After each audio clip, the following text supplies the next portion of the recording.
রাখে নাই। আল্লাহ পাক বলেন সবার খাবার আমি দেই। সকাল বেলায় সমস্ত প্রাণীগুলি, মহাশূন্যে পাখি, পানির ভিতরে মৎস্যরাজি, জঙ্গলের ভিতরে হিংস্র প্রাণী, পোকামাকড় থেকে শুরু করে সবগুলো খালি পেটে সব বেরিয়ে যায়, কারো কোনো খাবারের মজুদ নাই। সন্ধ্যা হতে না হতে সমস্ত প্রাণীগুলির পেট ভরাই আমি আবার যার যার ঘরে বিদায় দেই। ওয়ামা মিন দাব্বাতিন ফিল আরদি ইল্লা আলাল্লাহি রিজকুহা।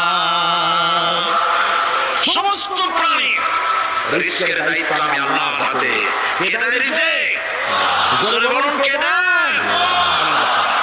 কি খাবেন সব আল্লাহ জোগাড় করে দিয়েছেন।